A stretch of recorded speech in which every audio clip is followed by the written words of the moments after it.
your best life last night. Wife's out of town. It's like and you got to be petty with Steelers fans. Well, you know what? I'll be honest. A lot of you don't think I have feelings, and they've hurt my feelings. They've been very mean to me, and it's very sad. And I think, listen, I'm going to consider accepting apologies. I'm not saying I will, but I will consider accepting apologies. So let's start our show with this. I do a herd hierarchy every week, and, Kansas City's the best team in the league. Every week, though, I look at Pittsburgh, and I'm like, out of respect for Tomlin, the Rooney family, just they're such a formidable, great business. But, great businesses like Sears and J.C. Penney, they erode over time. And the Pittsburgh Steelers didn't just lose last night. They're now forcing, on a regular basis, Big Ben to throw over 50 times. Not good. The injuries are piling up. Not good. They don't even attempt to run the football. Not good. And they struggle to put away average teams. Not good. Last night, they finally lost. And there are certain things that I look at, and I just see other things. And I'll give you an example. Remember the movie Invincible, Mark Wahlberg, the bartender? It's a true story. He's a bartender, blue-collar guy, loses his wife, and he tries out for the Philadelphia Eagles. A tryout. He's just a regular dude, and he makes the team for a couple years. But when I watched the movie Invincible, it's a fun sports movie, Greg Kinnear, Mark Wahlberg, what I really see is, it's just Rocky with football. It's a tough Philadelphia guy, not making it, has a big dream, the bartender, Rocky, Sylvester Stallone, and they make it in Philadelphia. I can't watch Invincible without seeing Rocky. It's Rocky with a football. And I'm watching the Pittsburgh Steelers. And you know what they are? They're the Patriots last year. Patriots got off to this 8-0 start. We were like, wow. And all of a sudden, the games got closer, and they were asking more of Brady, and the results weren't good. Big Ben's had a passer rating last 3 games in the 80s, and they were asking more of Brady, and there was a couple of losses, and all of a sudden you look up, and here's what Pittsburgh is. Early in the year, Ben was 103 passer rating, throwing 35, 36 times a game. 7 yards a pass, 22 touchdowns, 4 picks. Weeks 11 through 13, they're the Patriots. I can't unsee it.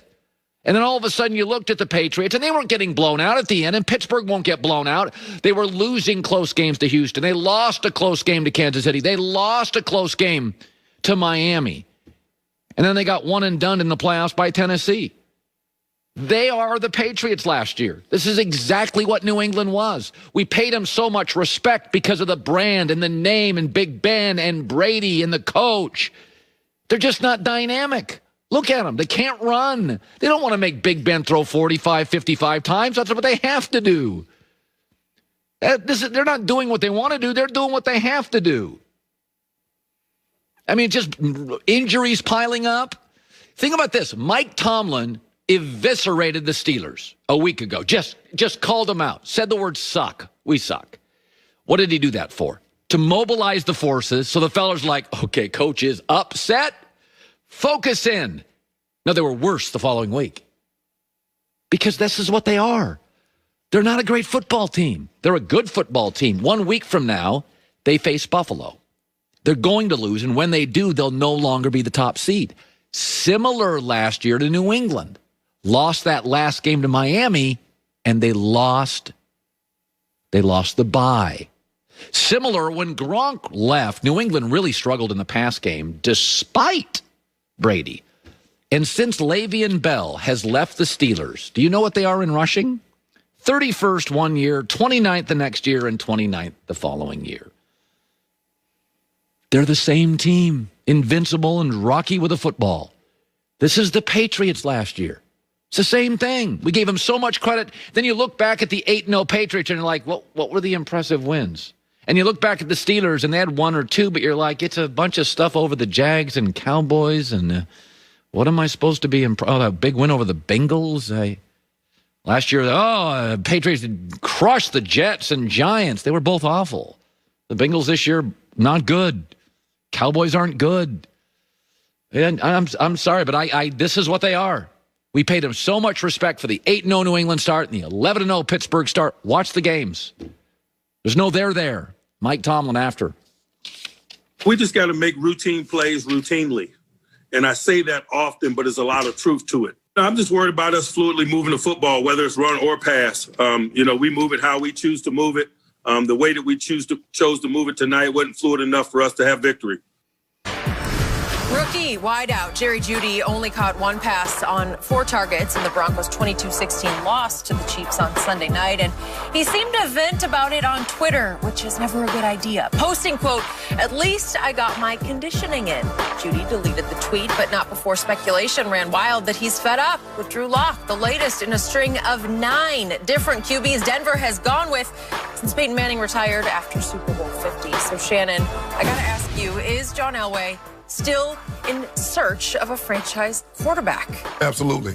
And it's the hardest position to identify and develop in any professional sport.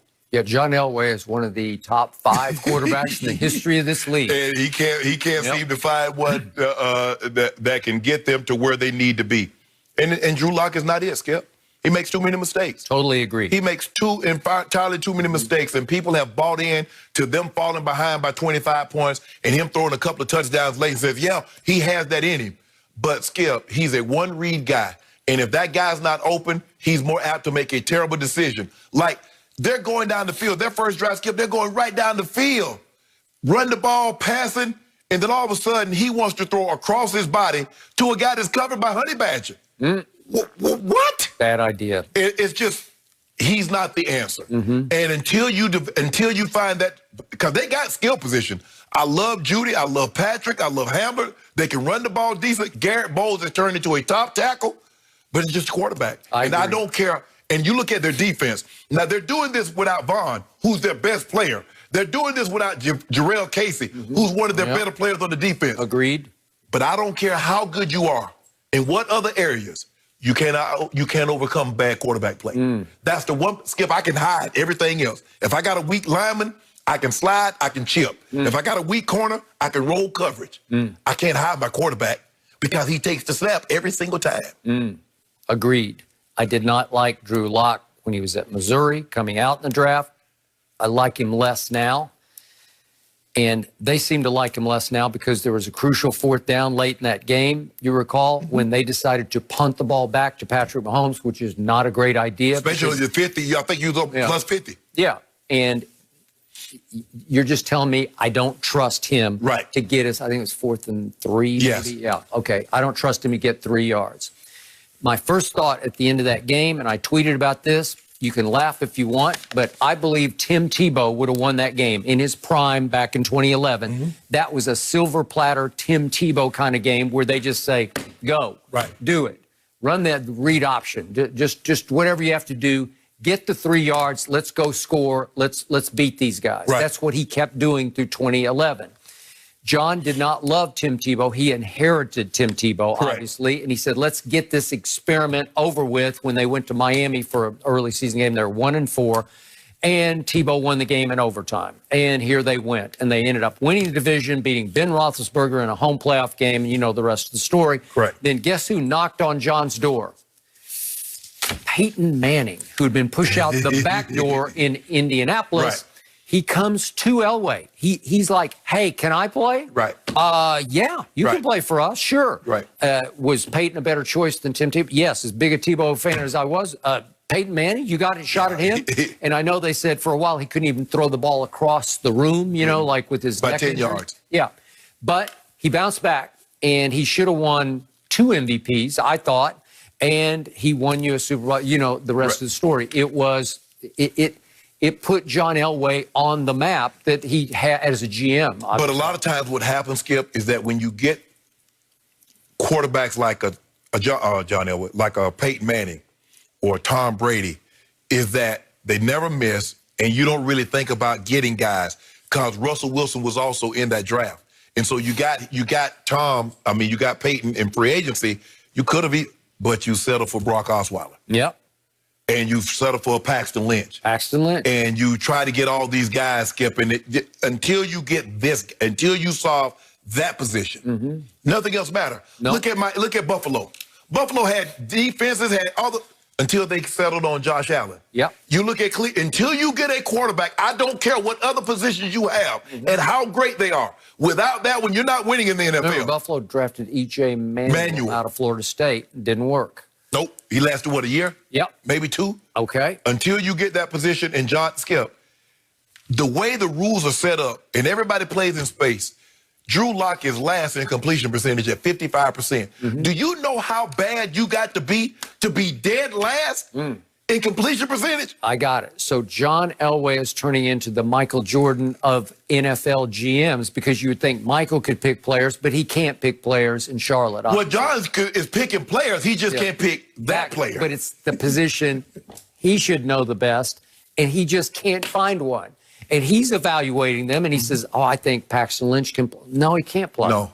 Okay. No, he couldn't. Brock Osweiler. Skip, you should have known. Anytime a quarterback gets 6'7", let it go.